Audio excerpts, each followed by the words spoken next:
नमस्कार, आप देख रहे हैं DN24 न्यूज। दादरा के देमनी स्कूल फलिया से एक ऐसी घटना सामने आई है जिसने पूरे क्षेत्र को झकझोर कर रख दिया है। एक परिवार उजड़ गया, दो मासूम बच्चों के सिर से पिता का साया उठ गया और उनकी मां आज हत्या के आरोप में सलाखों के पीछे पहुंच गई है। आखिर क्या है पूरा मामला? कैसे एक प्रेम प्रसंग ने एक परिवार को बर्बाद कर दिया?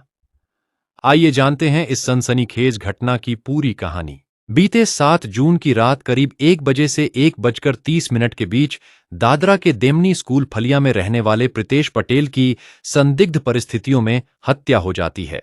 घटना के बाद मृतक की पत्नी अंकिता पटेल ने पुलिस को बताया कि कुछ अज्ञात चोर घर में घुसे थे और चोरी के दौरान उसके पति की हत्या कर फरार हो गए। लेकिन पुलिस को शुरू से ही इस कहानी पर संदेह था। जांच के दौरान पुलिस ने घटनास्थल का बारीकी से निरीक्षण किया। जिस खिड़की से कथित तौर पर चोरों के आने की बात कही गई थी, वहां किसी के जबरन घुसने या बाहर निकलने के कोई स्पष्ट निशान नहीं मिले। पुलिस को यह भी पता चला कि जिस खिड़की का जिक्र किया जा रहा था, उसका लॉक पहले से ही खराब था। ऐसे में पुलिस को लगा कि कहीं यह कहानी जांच को भटकाने के लिए तो नहीं बनाई गई। जांच आगे बढ़ी तो कई चौंकाने वाली बातें सामने आने लगीं। सूत्रों के अनुसार अंकिता पटेल की पहचान सोशल मीडिया प्लेटफॉर्म इंस्टाग्राम के जरिए निकुंज नामक युवक से हुई थी। धीरे धीरे दोनों के बीच बातचीत बढ़ी और यह दोस्ती कथित तौर पर प्रेम संबंध में बदल गई। बताया जाता है कि इस संबंध की जानकारी मृतक प्रितेश पटेल को भी हो गई थी, जिसके बाद पति पत्नी के बीच अक्सर विवाद और कहासुनी होने लगी थी। कहा जाता है कि यही विवाद एक दिन इतनी बड़ी त्रासदी में बदल गया जिसने पूरे परिवार को बर्बाद कर दिया। पुलिस जांच के दौरान एक और बड़ा सवाल सामने आया। यदि घर में घुसे कथित चोरों ने प्रितेश पटेल की हत्या की थी, तो फिर घटना के दौरान पत्नी अंकिता पटेल को केवल मामूली चोटें ही क्यों आईं? अगर घर में इतनी बड़ी हाथापाई हुई थी, तो पत्नी गंभीर रूप से घायल क्यों नहीं हुई? यही सवाल पुलिस को लगातार परेशान कर रहा था। पूछताछ के दौरान जब पुलिस ने सख्ती दिखाई, तो मामले की परतें खुलने लगीं। पुलिस सूत्रों के अनुसार अंकिता पटेल ने अपना जुर्म कबूल कर लिया और कथित रूप से अपने प्रेमी निकुंज के साथ मिलकर हत्या की साजिश रचने की बात स्वीकार की। फिलहाल पुलिस ने दोनों आरोपियों को गिरफ्तार कर लिया है और मामले की गहन जांच जारी है। पुलिस रिमांड के दौरान इस हत्याकांड से जुड़े कई और राज सामने आने की संभावना जताई जा रही है। जांच एजेंसियां यह भी पता लगाने में जुटी हैं कि इस पूरी साजिश में कोई अन्य व्यक्ति शामिल था या नहीं।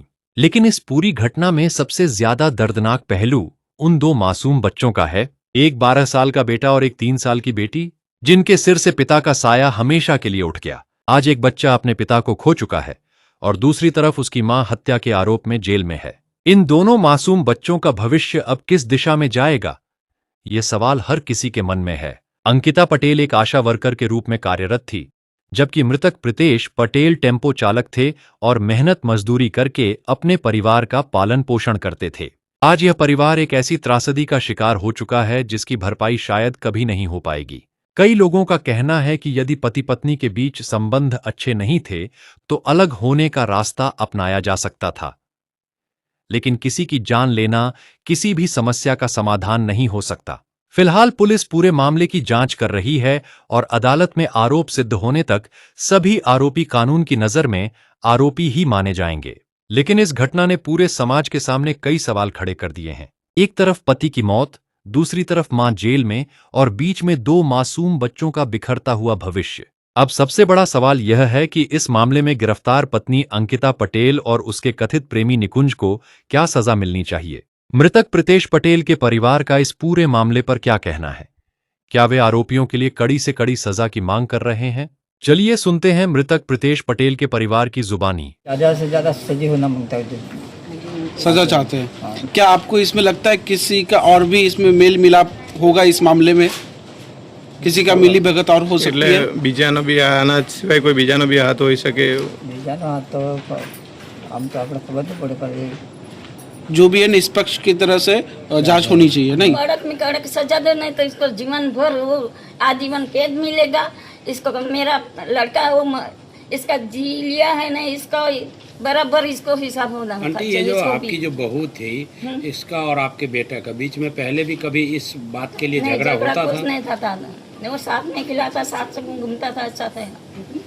अच्छा, ये सब प्रेम प्रसंग था। और लड़का जो है वो कहाँ का रहने वाला? वो तंबाड़ी है ना। सोटी संभाली। वो स्वामीनारायण मंदिर बाजू में है। जी ठीक बहुत संभाले उसको। एक है और ये एक है।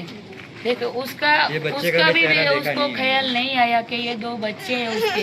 उसका भी थोड़ा उसको पता रहना चाहिए कि मेरे बाद वो लोग ये दोनों का क्या होगा।